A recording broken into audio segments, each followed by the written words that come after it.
Πανέξυπνη, ανθρώπινη και δυναμική. Όμορφη και κομψή εμφάνιση, ευλωτία είναι τα στοιχεία που συμπληρώνουν τη χαρισματική προσωπικότητα της Γενικής Κυβερνήτου, της Προέδρου του Καναδά. Είχα την τύχη να συνομιλήσω μαζί της για 45 λεπτά και ομολογώ ότι κρεμόμουν από τα χείλη της. Πάθος για τη δημοσιογραφία, με πάθος μιλάει για το ρατσισμό, για τις ανθρώπινες σχέσεις, την κόρη της και τις νέες τεχνολογίες. Madame la gouverneure, est-ce que le journalisme a joué un rôle à ce que vous êtes aujourd'hui? Je dirais que ça a été une école formidable parce que cette attention que j'ai portée à l'écoute des citoyens, parce que j'estime que le journalisme est une responsabilité citoyenne et moi je l'ai toujours vécu comme ça. Pour moi, ce n'était pas un choix de carrière, c'était une façon en quelque sorte de contribuer à mieux informer les citoyens et à mieux les faire entendre aussi. Vous avez vous-même et votre famille souffert à cause d'un racisme quand vous étiez venu du Port-au-Prince? C'est-à-dire d'arriver dans un lieu où on nous regardait, on était un peu objet de curiosité de par notre différence. Dans un lieu où il fallait retrouver tous nos repères, parce qu'on les avait perdus. Ce qui m'a poussé et a poussé ma famille, comme des centaines et des milliers d'autres hors d'Haïti, ça a été la répression politique, ça a été la dictature.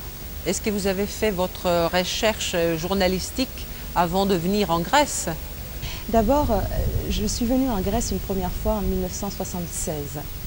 Et à ce moment-là, on était encore dans ce sentiment de mobilisation et d'allégresse parce que le régime des militaires était tombé, la dictature militaire était tombée, on passait à autre chose, on revenait aux valeurs démocratiques. Donc j'ai vécu ça. J'ai traversé une bonne partie du Péloponnèse à pied. Je suis allée en Crète pour le plaisir, parce qu'à l'époque c'était possible. Je souhaite aux jeunes d'aujourd'hui d'avoir la possibilité de faire ça. Pour le plaisir de marcher sur une terre. Vous avez une anecdote de cette époque-là? Je me suis retrouvée arrivant tard le soir, il n'y avait pas d'endroit où dormir.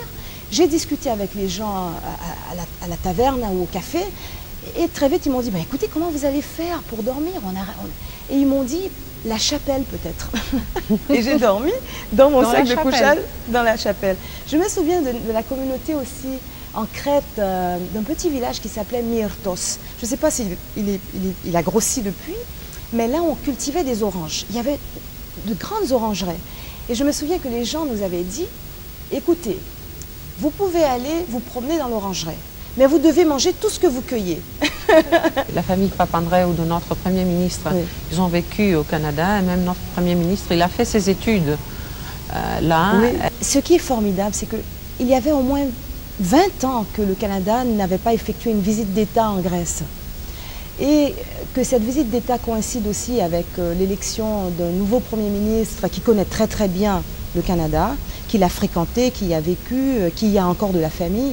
Je trouve que c'est un signe important.